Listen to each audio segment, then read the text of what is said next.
Saturday, the 25th of May. Two faiths, two different perspectives. One origin, Ethiopia. Ras I Adonis, Rabbi, Lion of Judah Society. The faithful of the Ethiopian Orthodox Church. A scholarly discourse on the subject. Who is the Lion of Judah of Revelation chapter 5? Get your tickets today.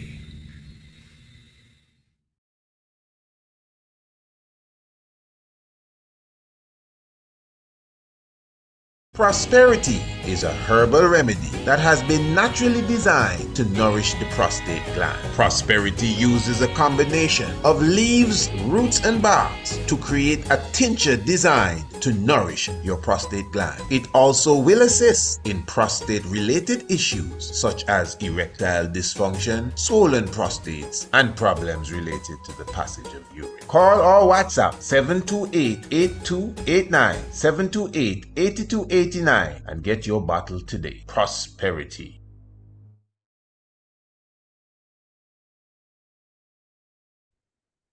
Blessed love, royal family, give thanks for your presence with us. Oh, wonderful. We glorify the life giver and the keeper of life. Definitely the father and the mother of creation at this time. We give thanks of Klamawe Haile Selassie the First, Negus and Agas, and of course we are very thankful for your presence with us, the Honorable Priest Isaac here, yes, with you on a wonderful and a beautiful day, as we are definitely speaking of the glory of the mother this afternoon, Rastafari and motherhood.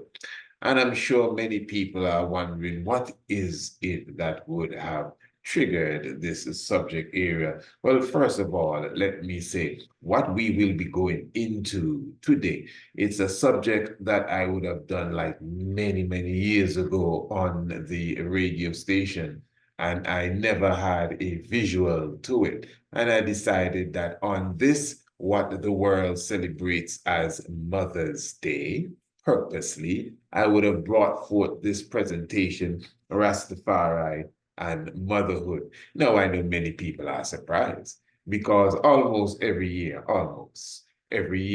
we always speak about the whole aspect of Mother's Day. And of course, we always have to get defensive. We lose friends when we speak about this because many don't understand our perspective, our outlook on it. You see, the thing is, family, listen to me good.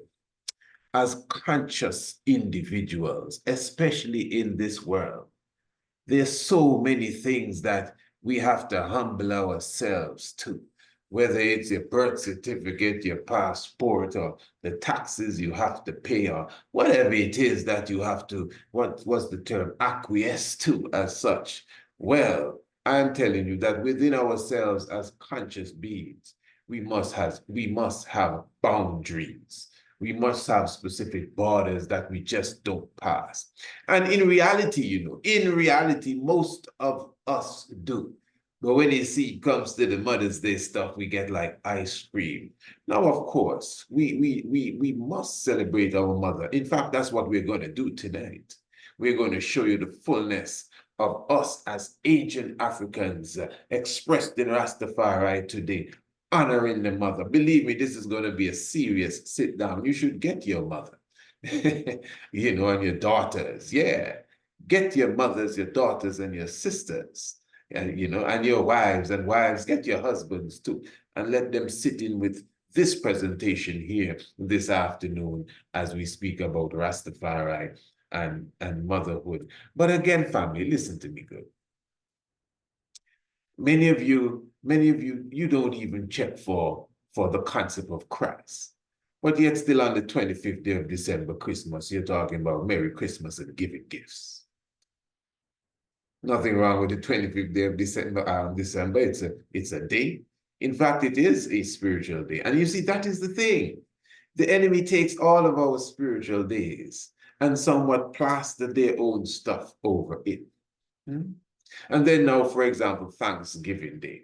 I mean, what could be wrong with a Thanksgiving Day? Is there anyone in their right mind that will tell me there's something wrong with Thanksgiving Day? I'm sure everyone will agree that it is an important day and we should have a Thanksgiving Day. But I am almost positive that most of you, those of you who are conscious in any field, yeah, you may humble yourself and say, listen, this is what, you know, my granny and my grandfather and mommy are doing.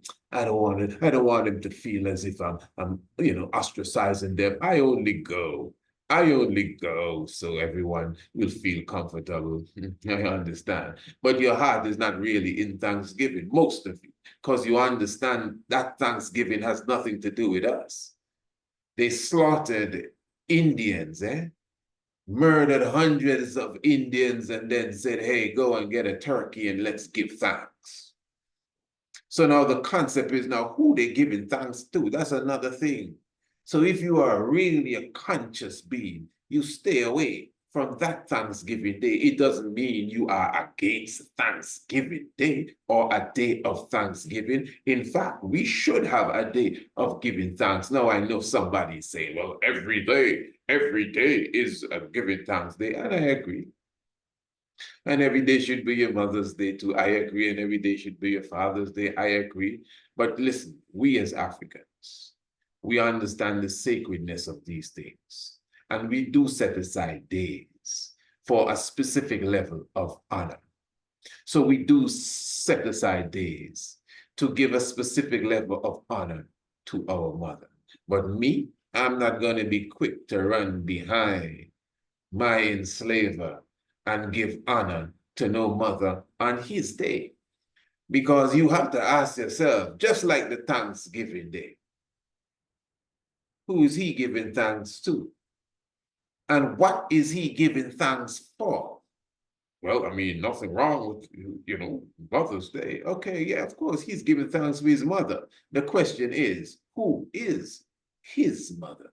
Now, you see, you see, family, you got to be careful. But you see, again, it really lands in our lap as a rising people. I totally understand where we are. We have been robbed and spoiled from our original connection. And of course, in many cases, we're just looking for an acceptance. You understand? And of course, I say as a unified people, we should establish a conscious day. We have done it. We established Kwanzaa, we established other days. We should establish a conscious day, a oneness in mind as celebrating the life and the legacy and the agency of our mother. I would not encourage no one to be running behind the enslavers' day that they have given to honor their mother. Who is their mother? Ask Romulus and Remus. Ask Romulus and Remus, the founders of Rome, who their mother is. It's a wolf, a she-wolf they were suckling from. Whether symbolic or literal, you don't know how the story goes. So I'm just saying, and you cannot be upset with me. And I didn't set this program today to go into that. In fact, that was just an introduction. I didn't even intend to go that far.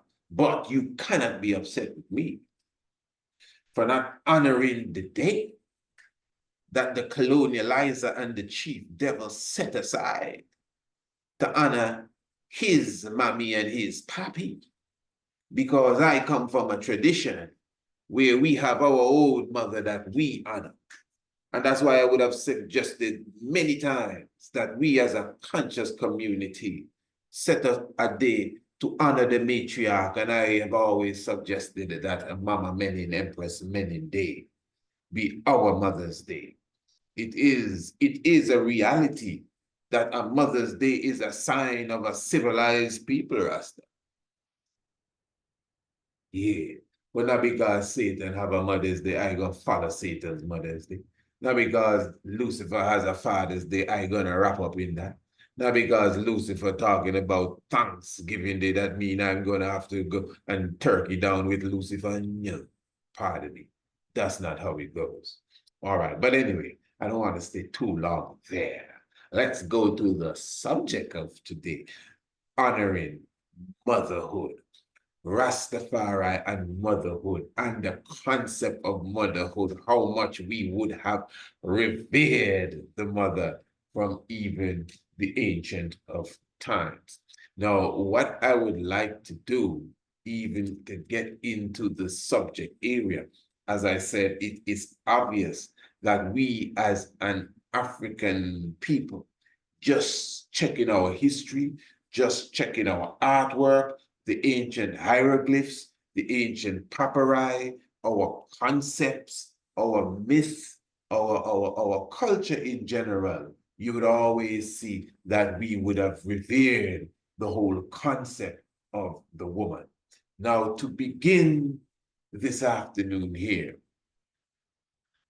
I want us to actually listen to the words of one of our esteemed scholars, one of our esteemed ancestors.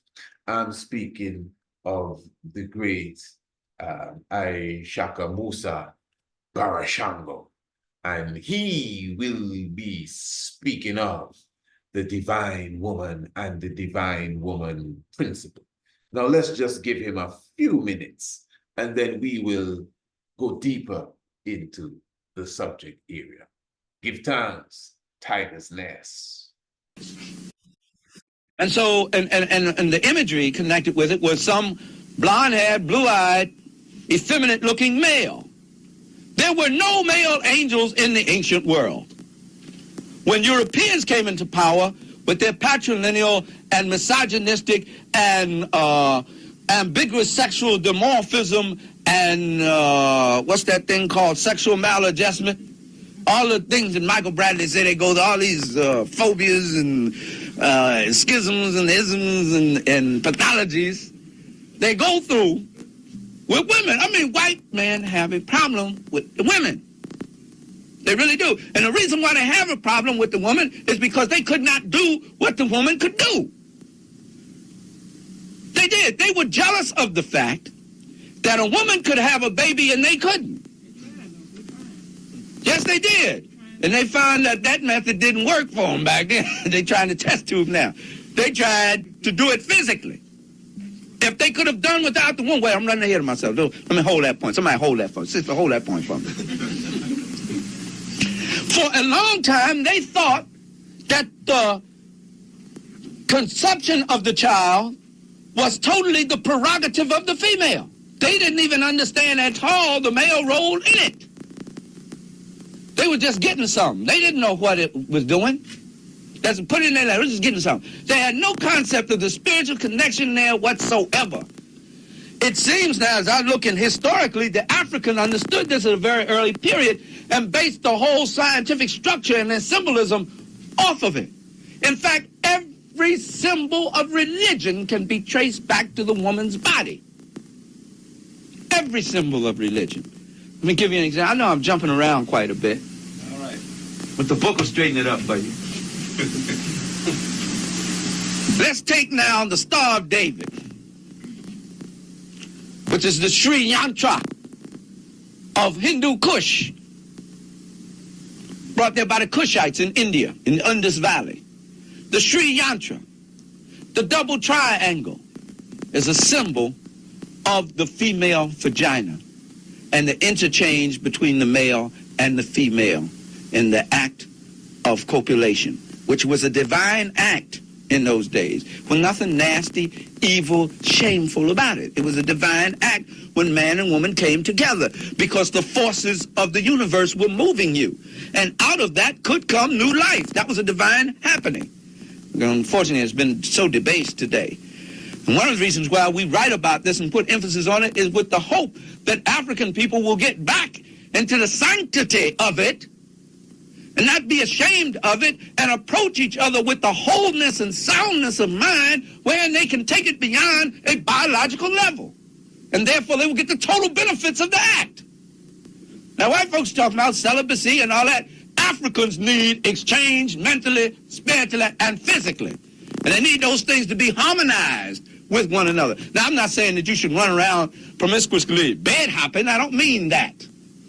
I'm saying there needs to be a sane balance with African males and females with that sharing of one another. And there's also understanding the sanctity and the sacredness of it. The female must always be approached in the spirit of that sanctity and holiness. And she must never be left unfulfilled. That was a sacrilege in the ancient world. No African male would ever think of doing that. No way to partake of his pleasure of a woman and leave her unfulfilled. That was absolutely unheard of. As a matter of fact, once it happened, once them sisters got finished talking, why, you had to move. The elders got you and said, come on, boy, we need to talk to you. But they had a system whereby in their male and female training in the secret societies where they prepared you for that. How to take love, how to give love, how to exchange love, so that you could be totally fulfilled and that the experience would go beyond the biological and you would see God. I mean, I don't see how you can get closer to the Creator than when you're hanging between life and death at that moment. You know what I'm talking about. You between life and death. Now, if it lasted any longer, you could have your heart stop. So you hanging between life and death, you see God right then. And if you approach it in that way, it's so beautiful, and it's rejuvenating, and it gives you the strength to go on. I hope you understand the spirit in which I'm saying this. I know you understand the spirit in which Dr. Ben said, because he don't cut no, his mouth don't know no Sunday, as he said about it. That's all. I try to be a little polite about it, not to say that he isn't. But Dr. Ben's reputation is so secure, he just says it. You know. So, of course, let me get back now. What was that I asked you to hold for me, sister? The test tube. Oh. We're working on test tube babies and then trying to bring babies into the world themselves with males. Oh, right. Oh, there would probably be no white females on the planet Earth today if it were not for the fact that the only way you can extend yourself and procreate is with the female. If he could have found a way to do it with the male, she would have been gone long time ago. They have hated women from the very beginning. They noticed there was a difference between them. They suffer from that. That's called that dimorphism, ambiguous sexual dimorphism, a hatred of anything different from themselves, even though it comes out of their same species. But they have a hatred of that gender and a jealousy of that gender. And because they didn't have, because that was seen in the world as a powerful thing, how can you carry something for all that time, survive all that pain, bring it into the world? How do you do that? I mean, that's miraculous. And for no other reason, that causes me to believe in the Creator, because I can't think of, there's got to be a divine intelligence to put together something like that. Something like that just does not happen. That's the most marvelous mechanism there is on earth. Nothing more marvelous than that. And he looked at that, he said, well, how come she has the power to do it and I don't? The African male said, well, solid, sister, I'm sorry to see you go through all that, and I'm going to be here for you. But since the Lord blessed you with it, you got it, you know.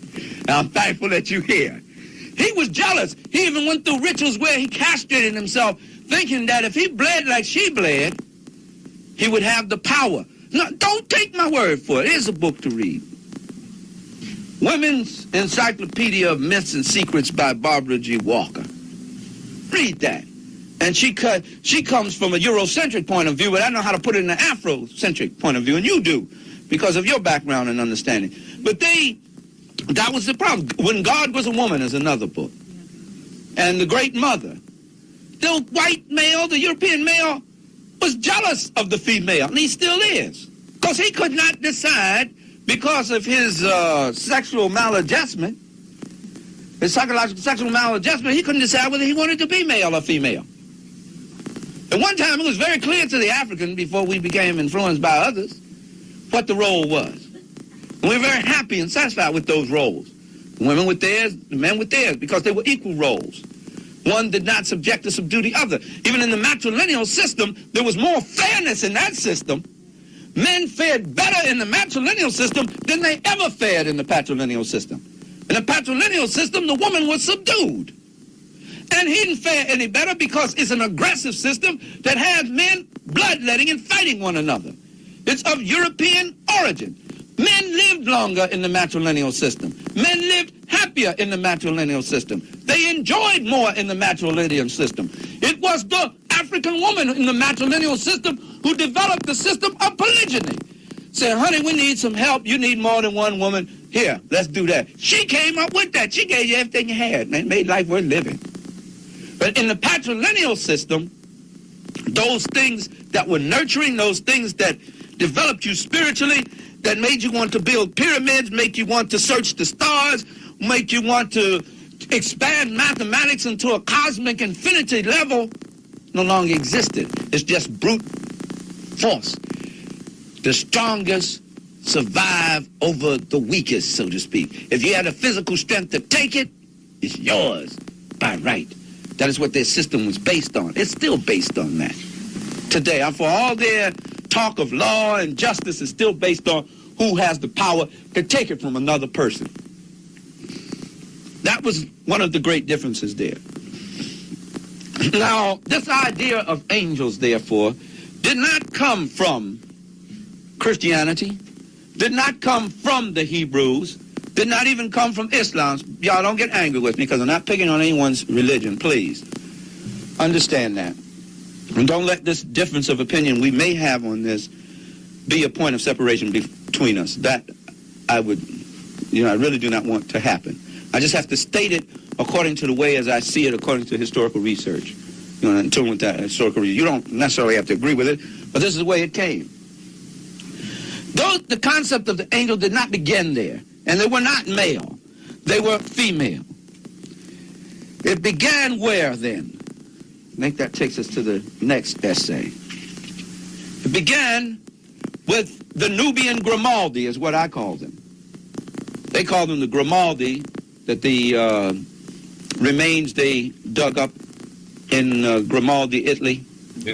That's where they first, in 1800s, mid-1800s, began to dig up these Africoid remains, which date between 40 to 100,000 years ago. And they named them Grimaldi, which is improper because they were from Nubia. They were Nubians. So I call them Nubian Grimaldi to identify the place where they first began to exhume them, to excavate them, and to identify who they actually were. They were Nubians. They were from the continent of Arkebu land, Misnomet, Africa. That's where they were from. And they built a marvelous civilization which cannot be in any way claimed by the Cro-Magnon, who came about 10 or 20,000 years after he comes up out this ice mysteriously. I'm probably developing out of the Neanderthal or something. It's still a mystery to where he came from. And I'm not being hateful, but this is true. We know that the system of life in the world was far more peaceful and harmonious before he came than after he came. Now, if you don't believe that, look at the world today that we live in. And look at the history of Europeans in connection, in relationship to peoples of color. That speaks for itself. I mean, it's very obvious. So I'm not talking about hatred or anything. I'm making an historical assessment. I'm making an assessment of a situation based on historical information. All right. Well, some of these figurines, these Africoid figurines with these voluptuous figurines that were buried with the deceased, had wings, which was a symbol of the concept of being born spiritually from this life to the next. It was a very heavy, deep concept there that we have yet to do much more research upon. Now we have angels in the world projected as neuters. Now, give thanks again for the ancestor himself, Barashango I Shaka Musa, Barashango, Dr. Barashango, and of course, give thanks for such words of inspiration. So let's just go straight to what the esteemed ancestor was speaking about. Now, we said a few things there. I'm sure a lot of ones I know. I mean, it's like rocket fire there, but it's just the truth. The truth is just the truth.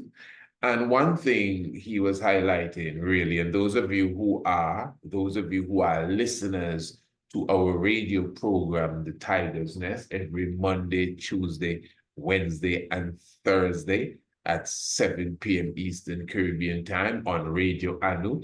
You would have heard some of this already. And remember, we had a subject where we were talking about what?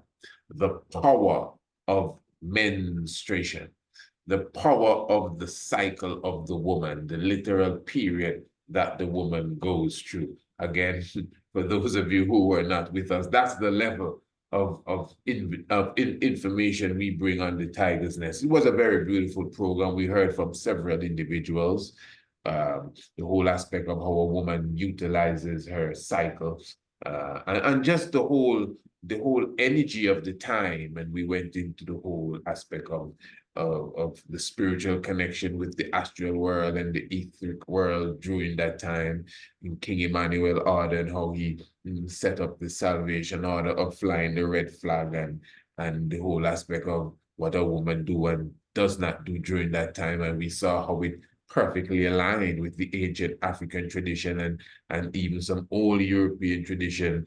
And again, that was on the Tiger's Nest on Thursday evening. It was beautiful program. In fact, let me say here, anyone who is not a subscriber to the Tiger's Nest, and you missed that program and you want a copy of the program, I will give you that specific program. All you have to do is to email us, priestisaacinstitute@gmail.com, and let us know that I would like a copy of the program that was done on the power of the woman's menstrual cycle. And I will just send you that audio. You should put it in, your playlist and play it in your car and let people hear the power of the cycle of the woman. But of course, I'm not going to go through the fullness of that now, because we did a program on that. Some of you are subscribers. In fact, I would more encourage you to become a subscriber to the Tiger's Nest radio program,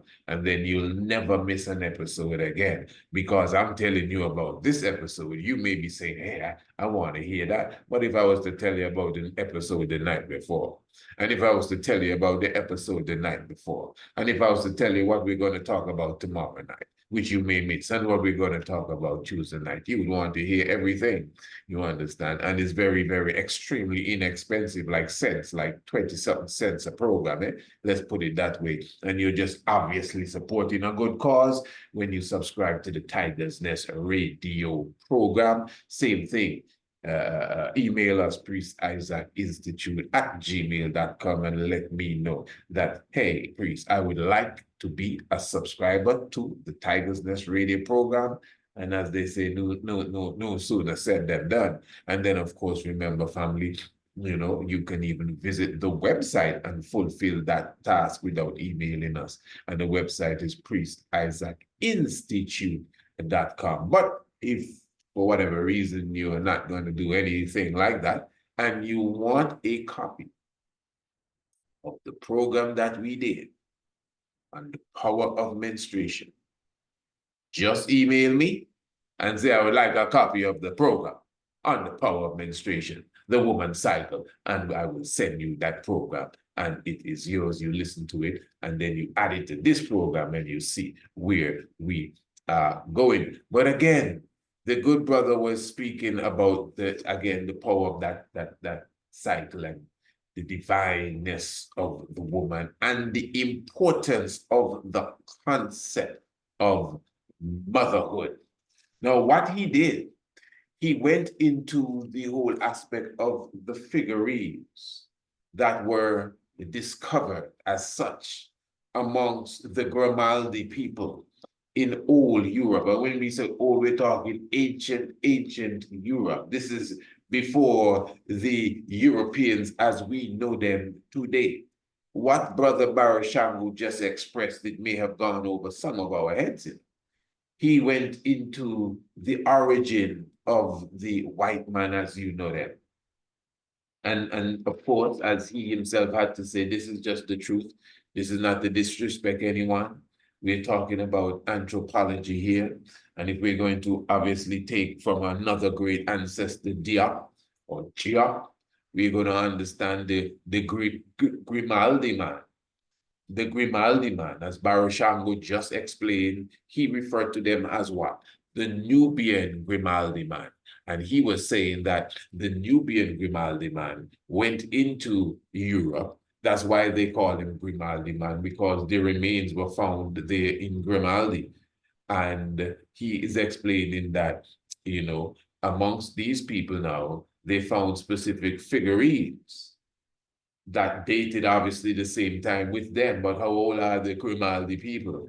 Well, according to Geoff's anthropology, these are the people that went into the Womb Glacier, or went into Europe just before the time of the Womb Glacier. So the Womb Glacier would have met the Grimaldi man or the Grimaldi people. And this Womb Glacier is said to last between 20 to 40,000 years of an ice age. And out of this Womb Glacier came the Cro-Magnon man, which is said to be some 20,000 years old, coming out of, you know, the back end of the Womb Glacier. So he just mentioned the Cro-Magnon man, and the Cro-Magnon man, according to anthropology now, according to that genetics as such, is just like a few steps before the European or the white man as we know him today. Please follow me, good. This is very important for understanding what's happening here. But at the same time, he's highlighting that you have figurines of the woman, the ancient woman, the African woman being discovered, and some going as far back as 20 or 30,000 years old, according to the dating, the carbon dating that has been used, found amongst the Grimaldi people. So yes, it is a science that is in progress. No one can just jump and pretend they know it all. This is a science that is continuous. Some of these figurines that they would have discovered, many ones are still marveling at them, and we're going to get to that right now. But it was important for us to get a word from the ancestor, brother, you know, Aishaka Musa Barashango, you know, before we went into the depths of it. So the ancient concept of honoring the mother is something that we are accustomed to. That is why, again, you see in ancient Kemet, and we're talking, you know, at least 10,000 years BCE, we have the respect and the honor of the mother goddess Hathor. And that is why Hathor is seen, even Aset is seen with the horns of Hathor. And of course, Hathor is the mother goddess represented as a cow with the nourishing milk, very symbolic, you know, the nourishing milk of which she would nourish the kings. Now, for those of you who were with us for Sheba, Aksum, and the Ark, we took time to explain how the ancient people of Kush, the ancient people of Nubia, how they revered the cow goddess Hathor. That was why the same anciency was passed into Eastern Ethiopia, which is called India today, of honoring the sacred cow, the mother goddess Hathor. Well, of course, Queen Tai, what you see her here with, you have her on her here. It's not the horns, it's actually the cap, which is the hands that are up. But you see her here, Queen T, said to be the mother of Akhenaten and the wife of Amenhotep III. And of course, they are from the 18th dynastic period of ancient Kemet. But according to history, she herself was represented as Hathor, the cow goddess in ancient Nubia. In fact, this is a statuette from Nubia, where it is seen that Queen T, the mother of Akhenaten, was literally worshipped as a goddess, just as you would worship, or they would say, according to their understanding of it, you would have Isis and, of course, Nephthys as goddess or as deity. Now, of course, we'll more refer to them as Neter or Neteru. But let me be clear here. I want you to comprehend this.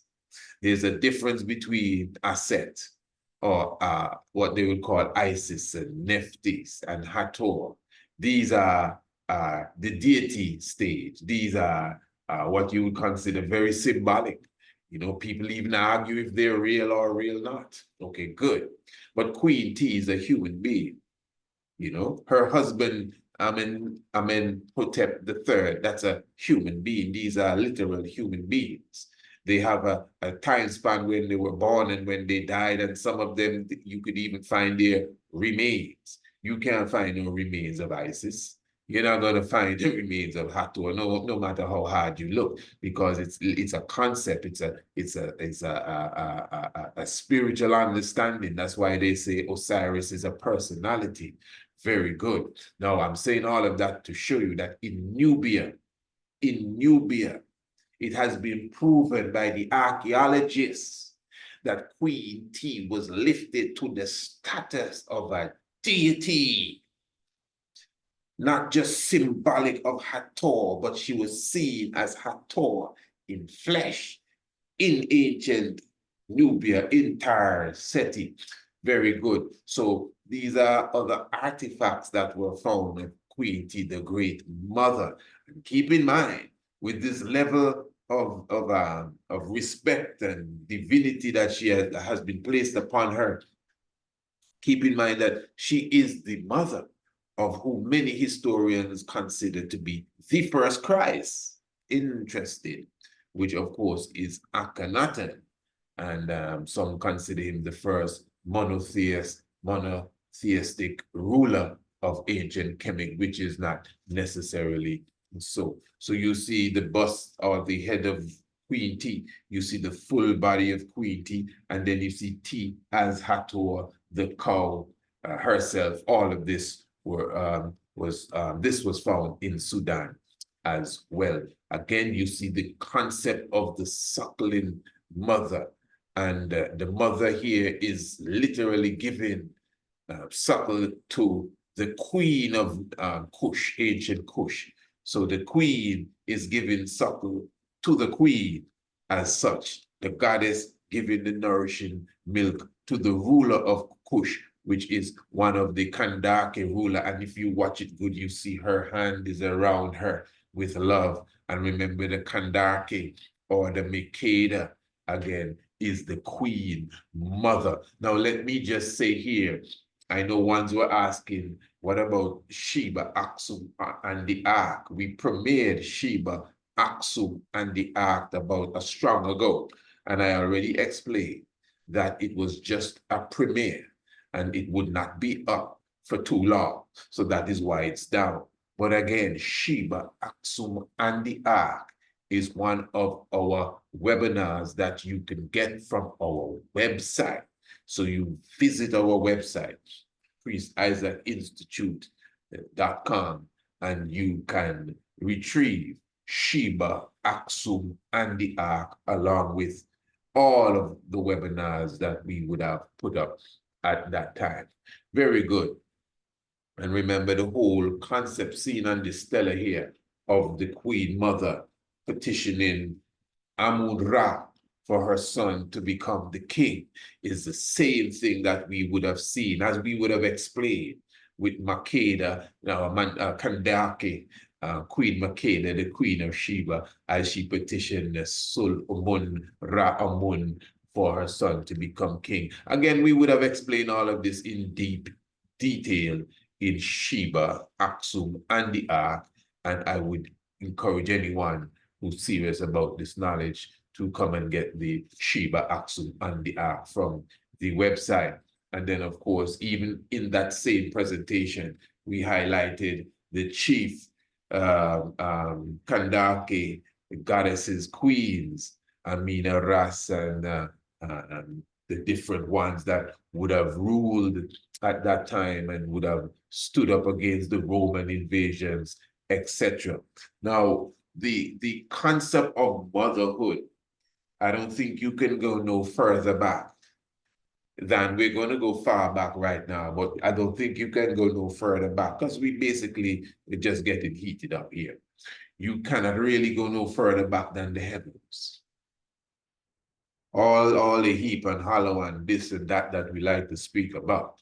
The heavens, as we know, it is that which declares the glory of the Most High. The firmament show it the handiworks of the Creator. So the heavens, and of course the Venus, as we know, the planet Venus, and of course the Virgo.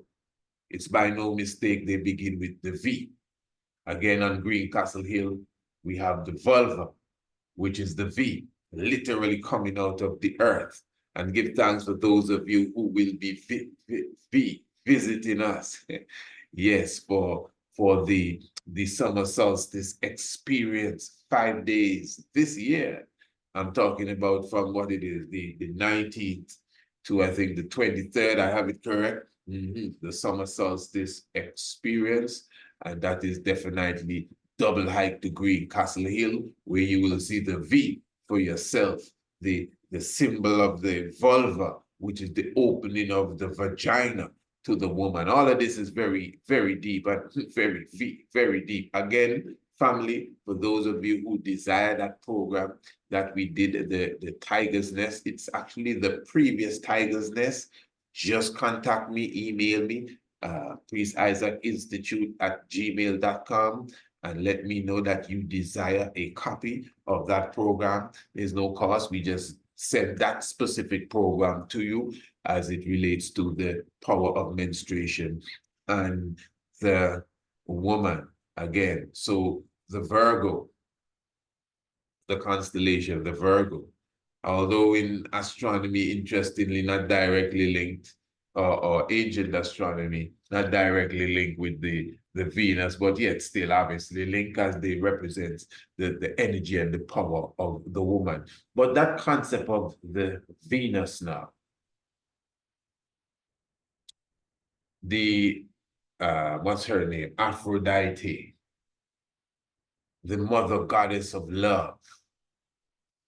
She's the goddess of love, but she's the mother goddess of love. Now, I would have just expressed to you the commonly expressed and by now fairly well-known concept of motherhood of ancient Kemet, of ancient Africa. Again, we would have done a whole webinar just a month plus ago on the concept of the woman in ancient Kush, Sheba, where the real Sheba concept comes from. And then at the same time, we have touched upon the science of the motherhood of ancient Kemet. Even when you see the woman with her breast out, it is highly symbolic of the nurturing ability of the woman. All right. Now, we want to take this to another level. How many individuals know this figurine here? I'm sure many of you would have maybe even glimpsed it or seen it somewhere else. And of course, you know, anything that look ancient, we're quick to say that is African. But how many of you know this figurine here? How old is it? You understand? I mean, where did it come from? All right. Very important, family. This is known as the Venus of Willendorf. It's spelled with a W, but you know how it is with the German language, Willendorf. I'm just going to read something quick here for you. The Venus of Willendorf is an 4.4 inch, that's how big it is or how small it is, Venus figurine, estimated to have been made, listen to this, 29,500 years ago. It was recovered on August the 7th, 1908. Recovered, okay, not discovered. Good choice of words. From an archaeological dig conducted by Joseph Sizombathy and Hugo Obermeier. Now, this is interesting. Eh? This was discovered in Willendorf in Austria. And as it says here, in 1908. 08. Good. Now, how old is this? 30,000 years old. Of course, you know, give or take. 30,000 years old. Discovered or recovered, pardon me, in Austria. Now, I want us to take a good look at this. This obviously, you could obviously see it represents a woman. And not just a woman, what they refer to today as a plump woman. But not just a plump woman. Now observe good. Some individuals who comment on this refer to it as a woman with her hands under her breasts. I don't know where they see that. It's obvious that her breasts are so large and so weighty that she has her hands leaning on her breasts. Now, these are the breasts of, what is it, a lactating mother. And you get the impression, you see the heavy setness of the hips, the side, and even the belly. Now, that whole concept, when you listen to the doctors speak about this, you know, it's the symbol of the woman. It is nothing, again, to be ashamed of it. The high estrogen in the woman and the deposits of fat because of the estrogen will be deposited in specific places, like the breasts and the hips and the buttocks, you see. Now, this is just, follow me good, eh? This is just one figurine of many, many figurines which would have been discovered. Many of them discovered or recovered in Europe. And as I said, this is known as the Venus. They're all called Venuses, you know, but this is known as the Venus of Willendorf. And of course, as I just highlighted, the whole concept of the Venus is the concept of the goddess of love and fertility, the goddess of motherhood, etc. Now, we cannot run away and pretend as if we do not see that this woman here, obviously from her hairstyle, is that of an African woman. Now, let's not pretend. I mean, just the way she look alone. But let's not pretend, because we may be quick to say this was discovered in Austria. You know, just a hop and a skip away from Germany. This happened in the Europes of Europe. How Europe can you get? But then again, how long ago was this? We're talking about 30,000 years ago. All right.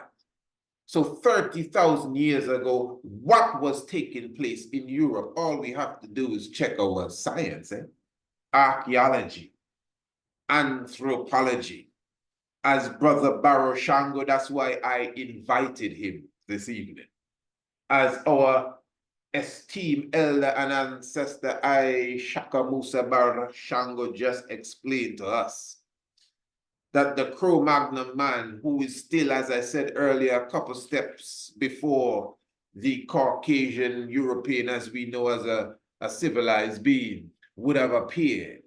That's 20,000 years ago, coming at the back end of an ice age, which would have lasted, according to Geop, some 40,000 years or so, of which the Grimaldi man, which the same Baroshango expressed, he referred to as the Nubian or Kushite Grimaldi man, would have gone into Europe from Africa, from East Africa, and would have met or encountered that ice age that would have lasted tens of thousands of years, something of which what I'm saying most of us know about, you comprehend. So it's no surprise, not because it was found in Austria, not because it was found in France, not because it was found in Italy, some 40, 30, 20,000 years ago, or at least that's the date given to it. You understand? It doesn't necessarily mean that is not of African origin. That was that was where the Africans would have migrated to at that time, according to paleontology, anthropology, archaeology, and all of that combines to give you history. That is where the Africans were. And of course, if we just want to be direct about it, just check her hairstyle. Just check the knots on her hair, which obviously shows that there is some level there of understanding the origin of this and the people that would have done this. But the main point here is that it is a level of celebration of motherhood. You understand? Very important. So this, as you see, is a little figurine. It was actually made from something known as Ulitic limestone. And that again is the Venus of Willendorf. Now look at this. Look at this. The very same thing. The very same thing. This is the Venus of Moravani. This is in Slovakia. This was discovered in Slovakia, recovered in Slovakia. Moravani, these names are given to the place exactly where they were found. And this is the Venus of Moravani. And this is said to be approximately 23,000 years old. Again, well, this one doesn't have a head. But again, just understanding the concept of us as Africans, literally promoting the whole dynamics of motherhood. And you could see again the heavy set breasts of the woman giving suck or about to give suck. And even the belly of the woman who is about to give birth or at least would have recently given birth. The point is all of these are expression of the science and the concept of womanhood. Then again, now you have Venus of Lespugue, which is in France. And this one is said to be dated some 26,000 years ago. Now, I mean, when you make these estimations, a person may say, is it 26,000 years ago or 26,000 BC? Well, basically, remember, BC is just 2,000 years ago, so give or take 26,000 years. I mean, you go and research these artifacts I'm showing you. Some of them may say between 26 to 28,000 years. So you see, there's a level of guesstimation there, but the point is they are very old. And not just very old by saying very old, they were found in a place, talking about Europe, at a time when we are positive, according to our ancestor Barashango, a historian of historians, where we would have already established a civilization in Europe. I'm not talking about the Moors, I'm not talking about Cordoba. I'm not talking about 711 AD to 1492, the same. I'm talking about the woolly mammoth age.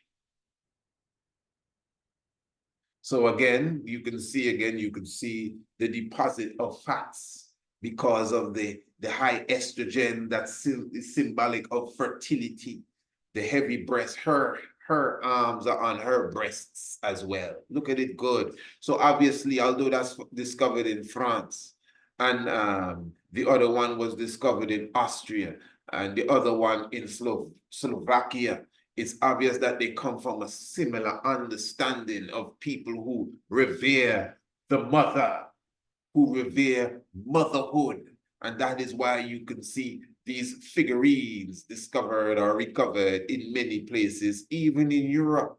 And this is African history. This is as far back as you can go with African history. This ain't the pyramids now. And who knows, maybe the pyramids were around at that time. This is another thing. Because remember, Brother Shock, the geologist. Let's get serious now, family. I see one like the dog about scholarship. Let's get serious here. We're still talking about Bible. We're still talking about the Bible. You people need to stop talking about the Bible. Where are they tonight? What are they talking about? Some of them running to buy roses to say Happy Mother's Day. Yeah, them same set of people there, I'm telling you. But yeah, I'm showing you that when you consider this science here, this is an ancient science of honoring the mother. And again, this is from a civilization in Europe, you know. Before the European, as you know, the European. That's the point. That's no disrespect to the European, as you know, the European. If the European, as you know, the European was a real European, they would say, hey, brother, you're correct. You don't have to keep saying that. I'm totally in agreement with you. That's the African culture.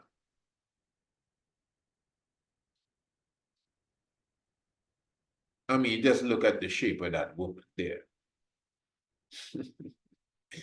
All right. Now, this one was found in Germany itself. This is said to be some 35,000 years old. This is considered to be the Venus of Holyfels. And this one was created from the tusk of the woolly mammoth. Follow me good. This figurine of the mother was created from the tusk of the woolly mammoth. And you could see all of them have the vulva or the vaginal area clearly marked out. And with the one of Holyfels, this is the Venus of Holyfels, you notice that her breasts are thick and they are firm and they're literally standing up. You understand? Come on, man. Nobody need to get like you're getting you know what I mean, scared now, you know. Yeah, let's just be real. This is reality. And if you notice, her hands are under her breast. She just has her hands under her breast. Her breast is firm and standing straight out, you know. And of course, the others that we would have highlighted are more down and heavy, wherein the mother has her hands or arms on her breasts. Beautiful. And again, this one was created from the tusk of the woolly mammoth Rastafari, an extinct animal. That's to show you how old this is. Discovered in Germany 35,000 years ago. This one is a very famous one that is highlighted in many places, the Venus of Dolny Vestonshi. And this is 28,000 years old, and this was found in the Czech Republic. Now, the interesting thing with this one, you see how little it is. It was recovered with many figurines of animals. They had bears, lions, and horses, and fox, and rhino, and the same woolly mammoth, and owls, and different little animals were found where they found this one, which is the Venus of Dolny Vestonshi, and this is in the Czech Republic. So all them little animals there must be Noah's wife, I don't know. All them little animals there were discovered with this Venus or the previous one. Now, this is an interesting Venus here. Obviously, it is not a statuette. It is the Venus of Lausel. This is in France, and this is a limestone, and this is some 25,000 years old. And of course, like all the Venuses, most of them, you see the sagging breasts, which is really the point, you know. That's the main point. You see the sagging breasts, you see the hips, you see the sign of motherhood, expecting motherhood. This one actually has her hands on her what we call the belly, you know. And of course, she has in her hand, you literally see in her hand the horn, the horn of an animal there, where it has, according to archaeology, 13 marks. And these 13 marks, obviously, since we're speaking of motherhood, since we're speaking of the woman, since we're speaking of her sacred cycle, obviously these marks are symbolic of the science of the movement of the moon. Of course, you know, you have 13 moons in every month, which is even symbolic of the 13 cycle of the woman per every year, pardon me, 13 moons in every year, every annum, you know, solar annum at that. Yeah. And of course, these 13 moons, the 13 months, again, the 13 cycle that the woman would go through. So all of this is just comprehension. How old you said this stuff is here? 25,000 years old. 25,000 years old we're talking about. And this one was recovered in France. Very, very good. So, you know, family, we can see again with understanding how important it is to revere the science of the woman, because we always understood, and not just the woman you see being revered here, but the woman, the motherhood concept of the woman. This is the Venus of Brasempouille. I think that's the right pronunciation. This is a place in France. And this one is dated 22,000 years ago. Now, this was also made from the ivory of the woolly mammoth here. Not the here, not the here, here, right here. It was made from the ivory of the woolly mammoth. Very good. But speaking of here, if you look at her here, again, I mean, hey, it can arguably be the presence of locks that is being showed here. And again, I mean, in reality, this is not any argument about that. You know, we already know the history. We have expressed the history through the science of anthropology, paleontology, archaeology, you know, geology. And I was saying that Brother Shock, that's the point I was making earlier, Brother Shock, the geologist, he was saying that the Sphinx, the Sphinx, is 40,000 years old. He was studying the watermark on the Sphinx. I'm talking about in Kemet, in ancient Kemet, ancient Egypt. Har-Emaket is the real name, the Sphinx. He was saying that this is a monument, not 2,700 BC, 40,000 years old. And that's older than anything that we're showing you here. So the pyramids and the Sphinx are much, much, much older than we are told. You comprehend. And again, and this is using the science of geology and other dating, you know, techniques that we have today. Brother Shock, I think it's Robert Shock. I hope I'm not making a mistake there, but Dr. Shock and the Sphinx, and I'm sure you'll find the information for yourself. And it is, he's a man, he's an individual that is well known within the fields of knowledge and information, and I'm sure many of you know exactly what I'm talking about. So I'm bringing this information to you with a clear mind of where we stand in the world at this time. Because for the religious mind, you can't even begin to comprehend this. This doesn't even make any sense if the world was created 6,000 years ago.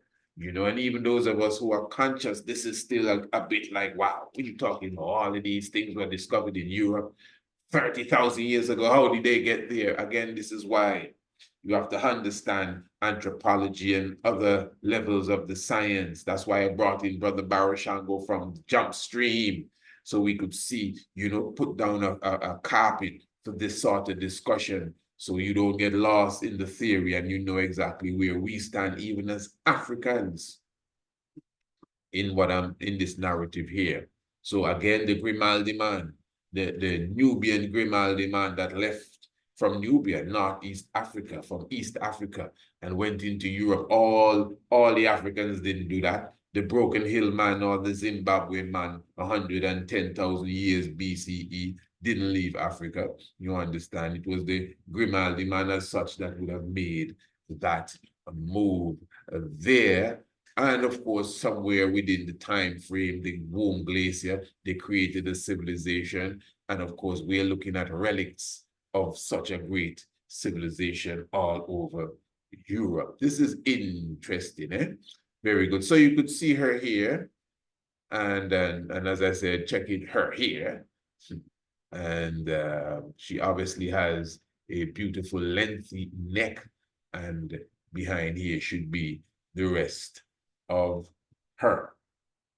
And then you have now the Venus of Gagarino. This one is referred to as. This Gagarino is in Russia. This one is 21,000 years old. And obviously you can see the similarity again with this Venus and most of the Venuses that were found all over different parts of Europe, all the way in France, all the way to Russia, and in between Austria, you know, in these parts of the area. And you could see the similarity even in the way that they were created. Now, you may say, so what is this? This looks like a pebble. Well, the reason why I would highlight it, this one is called the Venus of Berekat Ram. This was discovered in the Golan Heights, or the Golan Heights. Where's the Golan Heights now? I think Israel took it from Syria. That's how it goes. But anyway, the Golan Heights in that area of the world, in the Levant. All right. Now, the reason why I'm highlighting this one is because this is said to be, listen to this, 280,000 years old. 280,000 years old. This one wasn't discovered in Europe.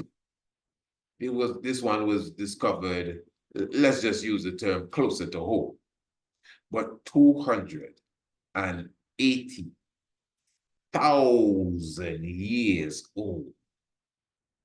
Now, you may say, well, that look like a piece of stone. Yeah, it does, obviously. I mean, look how old it is. But when you examine it properly, you can see a similar trait to that of all the other artifacts and figurines that we just gazed upon as such. You know, the same hip structure and the V coming down to basically reach to the vaginal area, and of course the shape, etc. All of that can be seen when we observe all the other structures. You see it even in this little stone here, but that is so old. But that is why when it was discovered, they observed it and said, man, the whole aspect of its makeup is similar to that of the Venuses. So you can see, I believe that's what it is. Of course, just observing the others. And this one is almost 300,000 years old, found in the Golan Heights, in the area called Syria, Palestine, that region there now, and Israel as such, that region there now. So that is showing you it's only Israel because they take it from them people from it's Syria or Jordan. I think it's Syria. That's the only reason why, you know, they refer to it as that. But that's like geopolitics have gone into. But all of that is our area. That's the point. And you can see that from that time, 300,000 years ago, we honoring that of the mother. This one is not that old, and it doesn't really have the same appearance as the others, but I just wanted to highlight this one. This is one of my favorites, actually. This is the Venus of Monrose, and it's just 10,000 years old, but as you can see, very beautiful and black and sleek and very artistic within its own self. Very good. Now, let me even highlight again, the concept, that ancient concept, the ancient science of the veneration of the woman really is something that we can see in Africa as we know it, just right in front of us. And even what I just would have expressed a moment ago, somewhat closer to home. And these are a few statuettes that you can find online, literally for sale, but I'm more highlighting just the agency of the concept itself. And this one here is a statuette, as you can see, beautifully done, beautifully done, associated with fertility rites or support of initiation teachings. This time, and Brother Barashango was speaking about that. Many of you should listen to this program again. this type of figure illustrates the traditional sculpture of many groups in Tanzania. Okay, so I wouldn't read, maybe you can pause it and read it for yourself and you could get a better understanding. But it really shows, again, pearl encrusted eyes. I like that. See, you could see it definitely there. In East Africa, statuettes such as this example also often have pearl encrusted eyes. Very beautiful. One says oversized ears. And of course, you see the belly there and the belly button, you know, those type of belly button. How many of you have a belly button like that sticking out? I don't want to know. No, don't tell me. Please, please don't put. It's all right. Some other time. And then, of course, you have this other beautiful statuette. This one is the Yoruba the kneeling female figure, Yoruba, attributing a specific piece of ritual African art to a particular artist is seldom possible, in part because the artist often perpetuated the myth that the objects were not the work of human beings. Interesting. Oh boy, you hear that one there.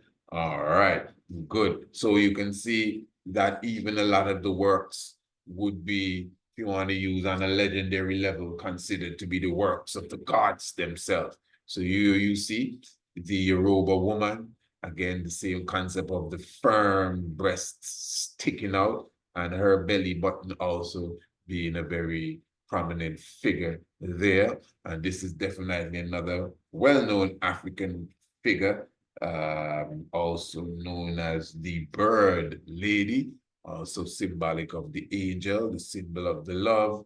And you can see very similar to some of what we just saw as the Venuses. In fact, this is categorized as a Venus as well.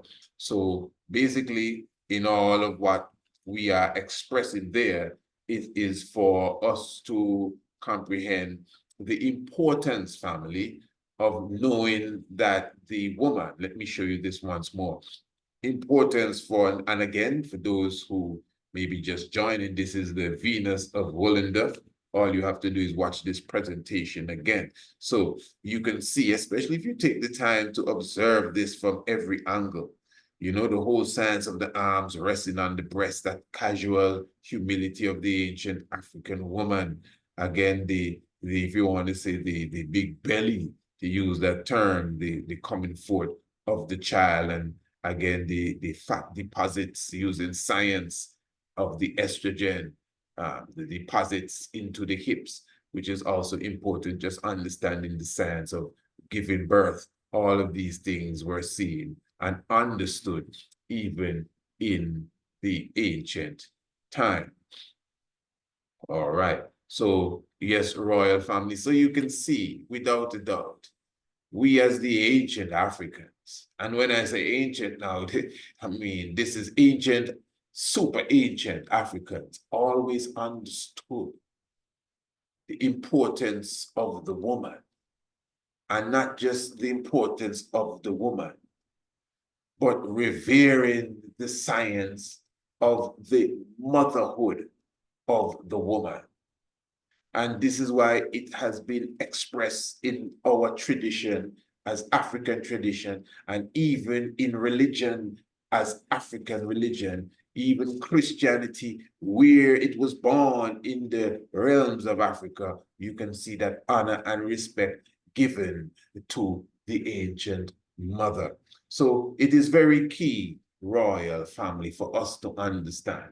There is no need, I'm going to say, we should have Empress Menin's Earth Day being our Mother's Day. There is no need for us to be following the Mother's Day of our enemy. Even if you try to explain how it began, I know the story, you don't have to tell me, but that ain't good enough. And are you sure about that? Look, Rastafari, hear me good, eh? You're not celebrating a Thanksgiving Day. Why not? It's a day we should be giving thanks. Well, no, I don't want to celebrate Thanksgiving Day with them. That's when they killed off all the Indians in Connecticut and the other places there. Oh, you know that. All right. Well, let's go celebrate some Christmas. That's the day Christ was born. No. That's a pagan holiday. Haven't you read the book of the Maccabees and how they forced us to eat swine on that day? All right, fair enough. I hear you. What about New Year's Day? That's not the right New Year's Day. The African New Year's Day is, and you give me the day. All right. Exactly. So again, if Mother's Day is that important, we should, as a conscious African, Pan-African unity, establish a day and make it big in celebration and let the world see these Africans, these Ebonites, these conscious rising people all over the world ain't following Babylon to honor nothing Satan is doing on the days that Satan chooses to do it. I wonder if you understand me. That's just my answer.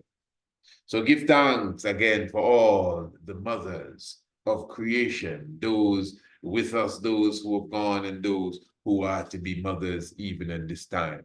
The sacredness and the anciency, of the motherhood would have been expressed this evening. Hey, family, give thanks. Life giver and the keeper of life. Holy Emmanuel I, Selassie I, Jah, Rastafari, blessed.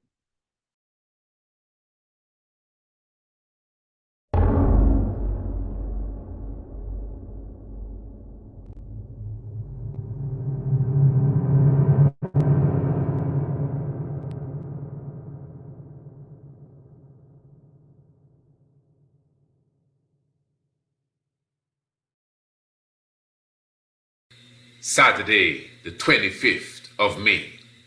Two faiths, two different perspectives. One origin, Ethiopia. Ras I Adonis, Rabbi, Lion of Judah Society. The faithful of the Ethiopian Orthodox Church. A scholarly discourse on the subject. Who is the Lion of Judah of Revelation chapter 5? Get your tickets today.